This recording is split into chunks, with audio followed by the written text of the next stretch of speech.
Friends, idli పిండి 4 రోజులకు సరిపడా కలుపుకుంటాం మనము. కాకపోతే లాస్ట్లో కొంచెం పిండి మిగులుతుంది కదా, ఆ పిండి ఇడ్లీ వేస్తే గట్టిగా వస్తుంది. అట్లా రాకుండా ఉండాలంటే ఒక టిప్ చెప్తాను, మీరు కూడా చేసుకోండి.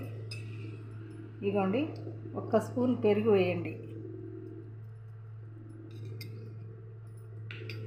ఇంకా మామూలుగా సోడా, వంట సోడా, ఉప్పు,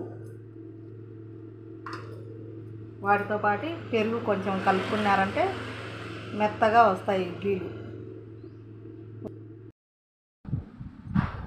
చూడండి ఎంత మెత్తగా వచ్చాయో ఇడ్లీలు. ఇదిగోండి, చూడండి ఎంత మెత్తగా వచ్చాయో, నోట్లో వేసుకుంటే కరిగిపోయేలా ఉన్నాయి.